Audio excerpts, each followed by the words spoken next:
나홈 3장 우리 1절로 우리 4절까지 말씀만 좀 보도록 하겠습니다. 저 한 절, 여러분 한 절 읽겠습니다. 나홈서 3장 1절로 4절입니다. 화 있을진저 피의 성이여 그 안에는 거짓이 가득하고 포악이 가득하며 탈취가 떠나지 아니하는도다.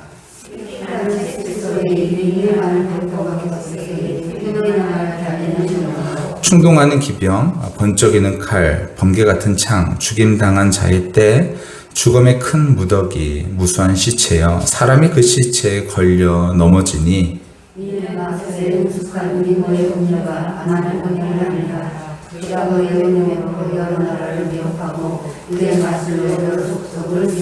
우리 1장 7절도 읽습니다. 1장 7절 그리고 13절 읽습니다. 1장 먼저 7절부터 있습니다. 시작.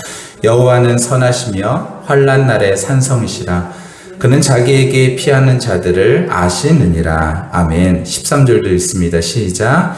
이제 내게 지은 그의 멍에를 내가 깨뜨리고 내 결박을 끊으리라. 아멘.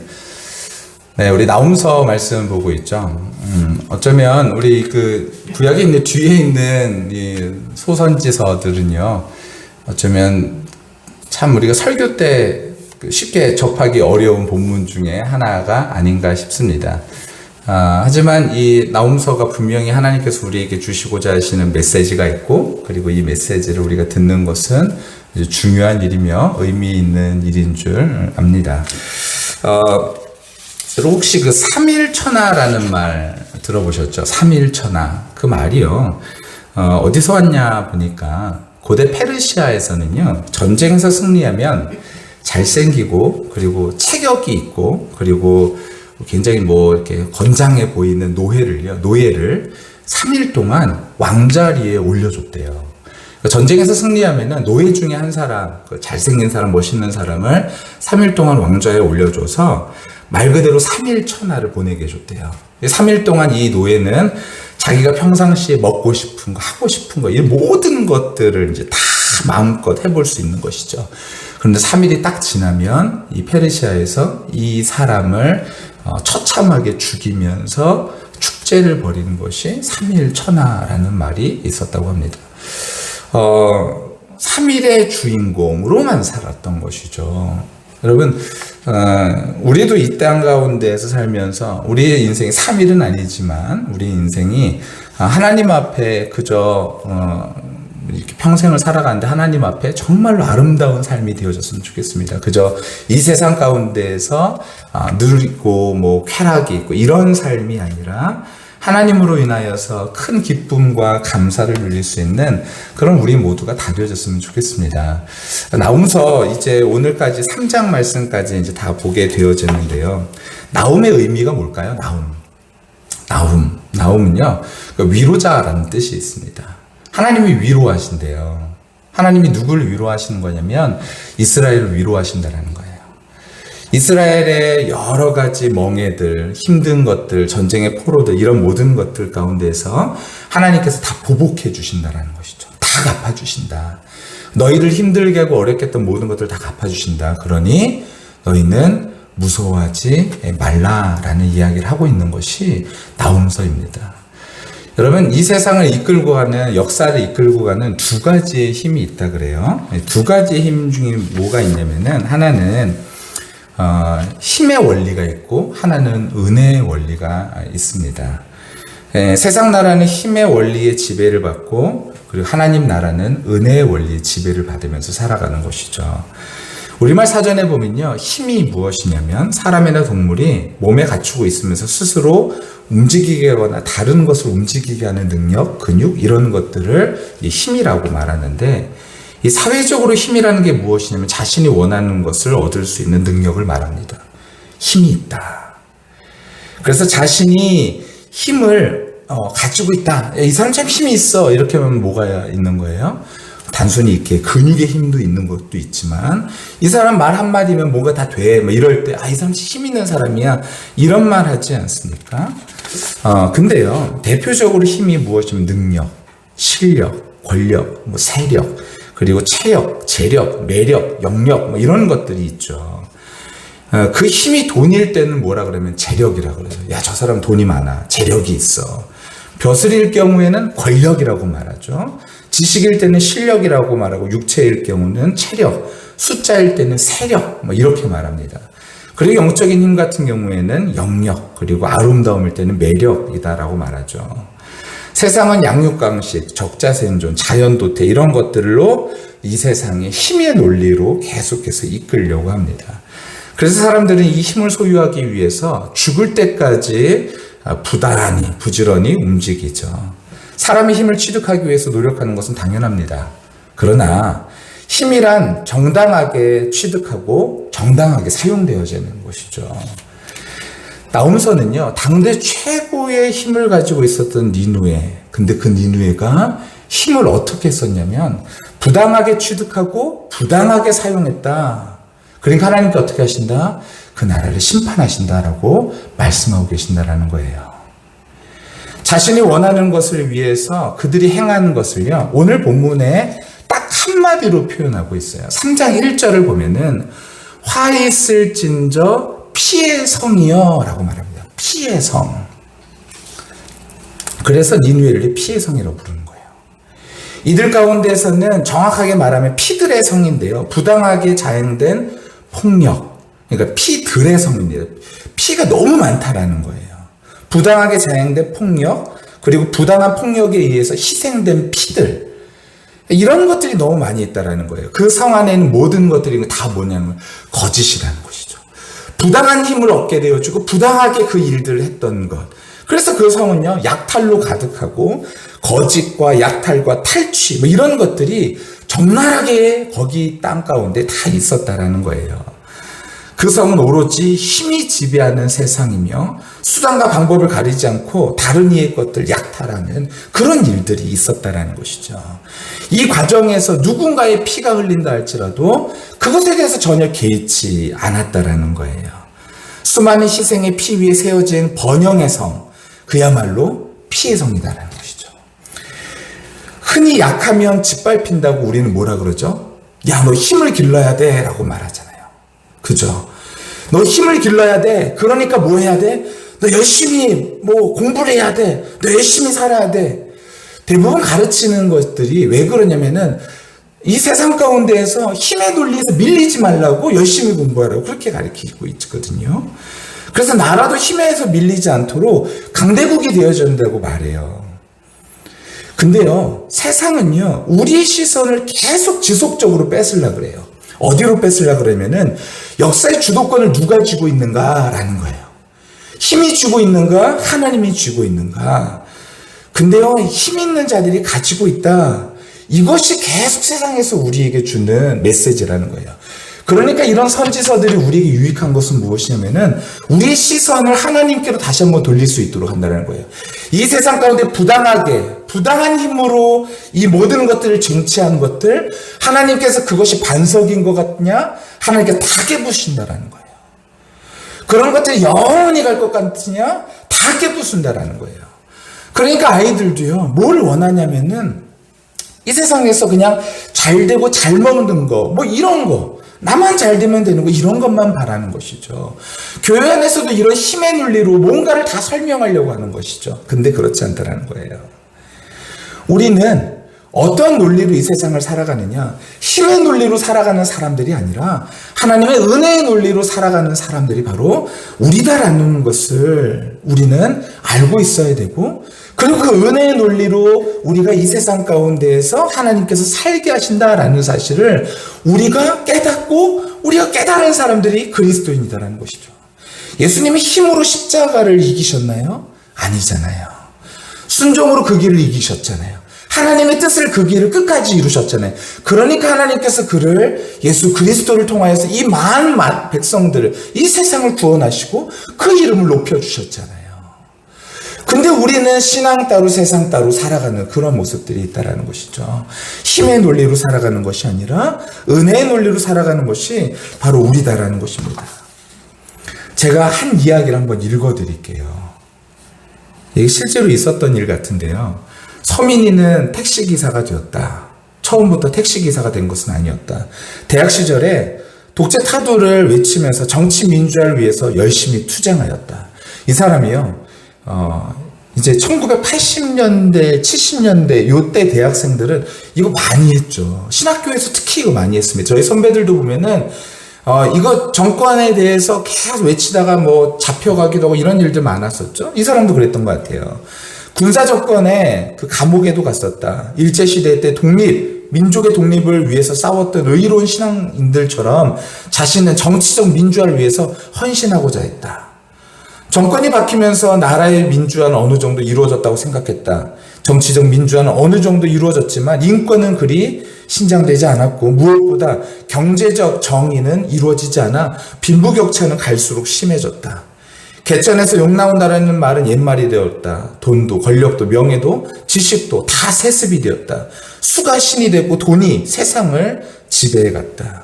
서민이는 사회 구조를 바꾸기 위해서 종교의 힘이 가장 중요하다고 생각했다. 그래서 그는 신학교에 들어가 목사가 되었다. 그러나 막상 목사가 되어 교회 개척을 해보니 사회 구조학을 개선하기 위해서 할 수 있는 일이 별로 없었다. 힘이 있어야 영향력을 미칠 수 있는데 서민이처럼 사회학을 지적하고 희생과 헌신을 강조하는 설교를 하는 교회에 사람들은 모여들지 않았다. 신앙인이면 의로운 삶을 좋아하고 사회의 약자를 위해서 희생하는 것을 좋아할 것으로 생각했는데 막상 교회 현실은 그렇지 않았다.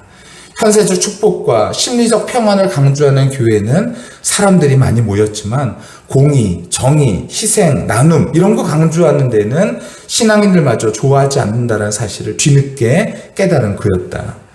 자신이 그렇게도 싫어했던 힘의 원리가 종교에도 그대로 통했다. 어느 도시에서 몇 년 만에 교인이 1,000명이 모였다.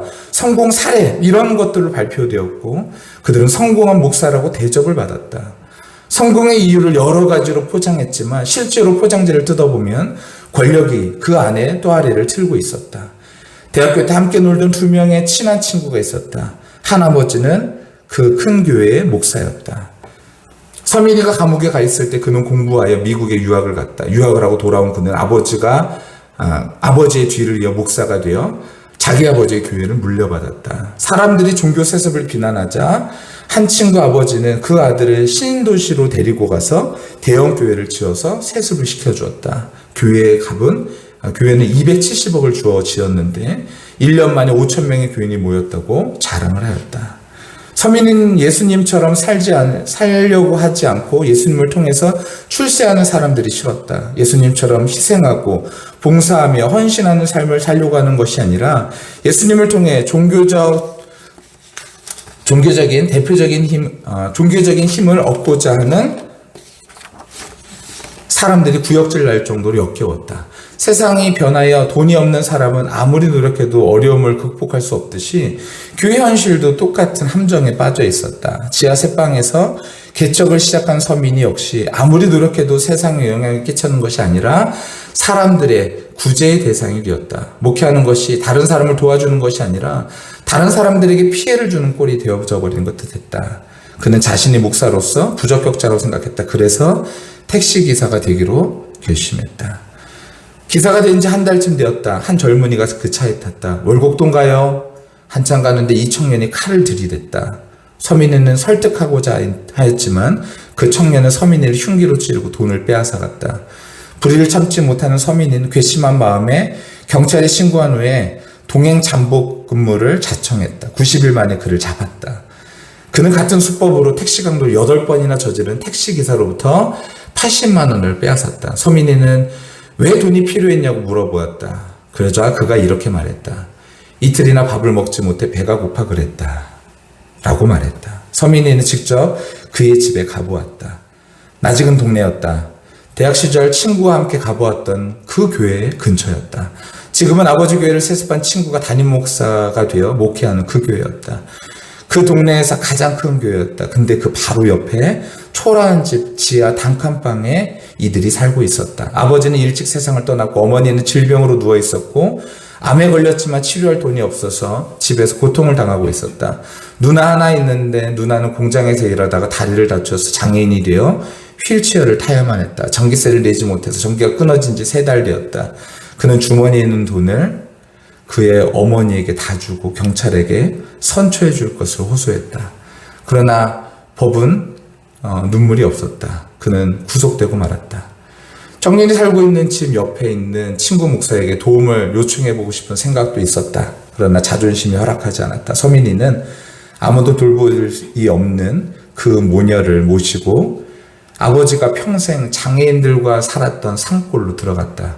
서민이 아버지는 산골에서 지독하게도 가난하게 살면서 장애인들 돌아보면서 살다가 돌아가신 목사였다.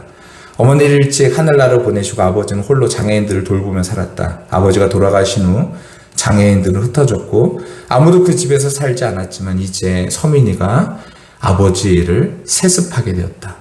고향집에 오니 아버지가 늘 하시던 말씀이 생각났다. 너희가 여기 내 형제 중에 지극히 작은 자 하나에게 한 것이 곧 내게 대하여 한 것이니라.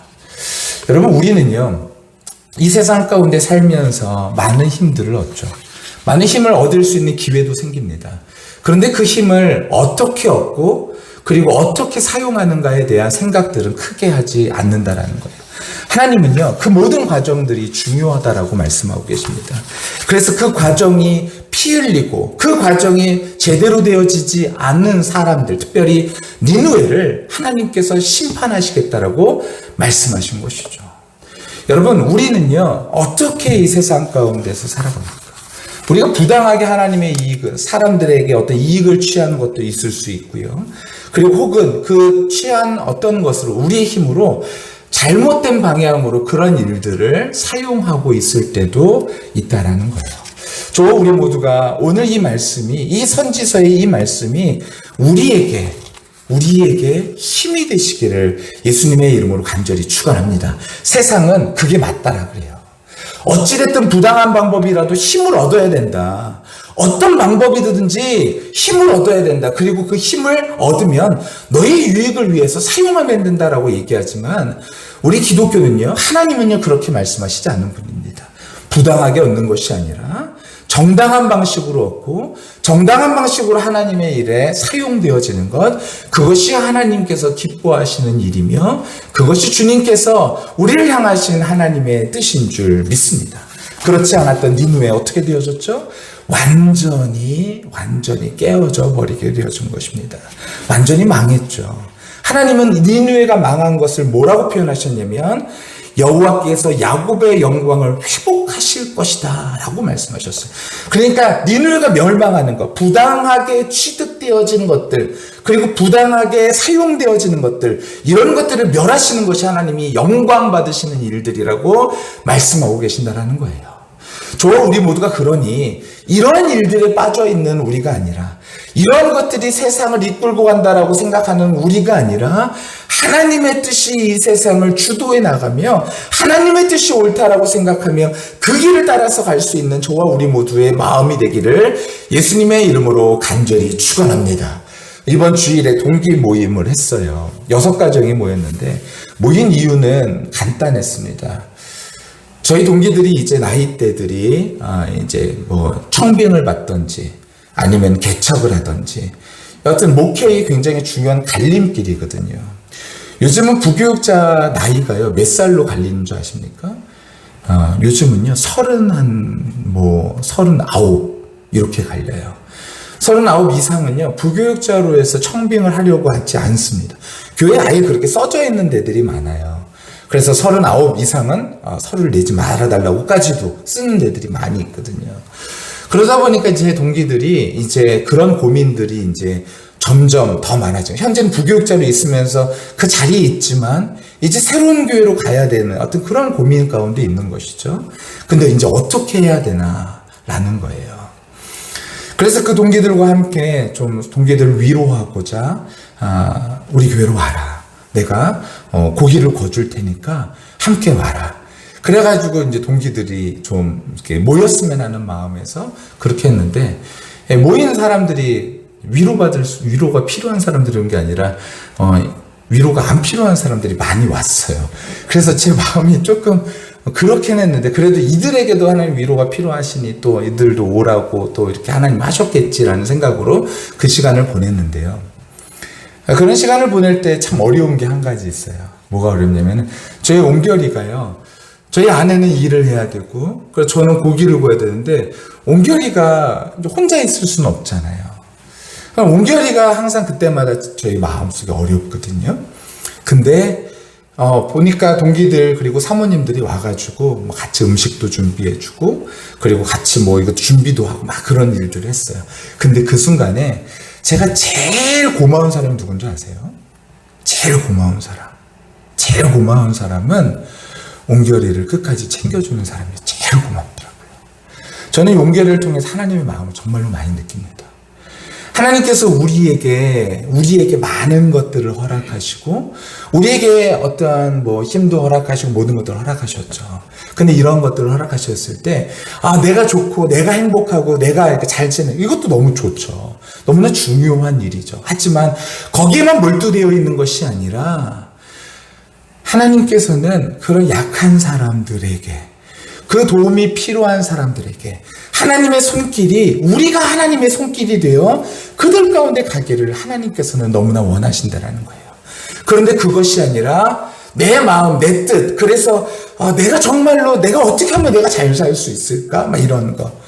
그런 것들을 고민하면서 끝까지 부당하게 살아가는 사람들, 하나님께서 오늘 니느웨와 같이 멸망시키시겠다, 심판하시겠다, 이 말씀하시는 거거든요. 우리 모두가 하나님의 마음을 안다면 우리가 어떻게 살아가야 될지가 조금 더 정확한 것 같습니다. 우리 주변에 있는 사람들, 나의 뭐 돈이 필요한 사람들만 있는 것이 아니잖아요. 나의 관심, 나의 마음, 나의 어떤 생각, 나의 어떤 지식, 나의 어떤 에너지, 이런 것들이 필요한 사람들, 관심, 이런 것들이 필요한 사람들이 얼마나 많이 있나요? 오늘 신창순 권사님이, 오늘 우리 송미리 집사님은 조금 늦게 오셔가지고 못 보셨죠? 예. 우리 신창순 권사님이 여기에다가 작년인가 재작년에도 하셨었죠. 그게 벌써 재작년인가요, 권사님? 예, 재작년에도 여기에다가 그 꽃길을 만들어 놓으셔가지고, 이렇게 하셨는데, 이번에는 그 철쭉이죠. 연산홍인가요? 예, 연산홍을 그 꽃으로 쫙 만드셔. 이따가 사진 제가 올릴 거예요. 연산홍을 착해가지고 딱 들어온 사람한테 꽃길만 걸으라는 그 마음으로, 그렇게 해주셨잖아요. 그 신창순 권사님 그걸 준비하시면서 마음이 어떠셨을까? 순간적으로 딱 그 마음이 드는데 너무 기쁘셨겠다라는 생각이 딱 드는 거예요. 야, 이것을 준비해가지고 이것을 사람들이 이것을 누리고 이것을 기쁨을 누리고 이게 얼마나 기쁠까? 그 생각하시면서 준비하셨을 것 같아요. 기쁘죠. 너무 기쁘죠. 여러분, 우리가요, 누군가를 위해서 한다라는 거, 나에게 있는 힘을 가지고서, 나에게 있는 에너지를, 나에게 있는 어떤 걸 가지고선 누군가를 위해서 나눌 수 있다라는 거. 부당한 이익에, 그거는 정말 안 되죠. 우리에게 있는 힘을 가지고 그걸 할 수 있다는 거. 이거 하나님께서 너무너무 기뻐하시는 일들이라는 거예요. 제가 그 길을 딱 들어오는데 제 마음속에 너무 기쁜 거예요. 심창순 권사님께서 딱 그 얘기 하시더라고요. 오늘은 목사님이 첫 번째로 들어오시네. 제가 평소에는 제가 첫 번째 잘 안 들어오잖아요. 어떻게 하다 보면 제가 두 번째, 세 번째로 들어오는데, 오늘 어떻게 하다 보니까 제가 첫 번째로 들어가지고 그 길을 딱 걷는데 되게 마음이 좋더라고요. 꽃길만 걷는 어떤 그 느낌. 송미래 집사님 못 걸으셔가지고.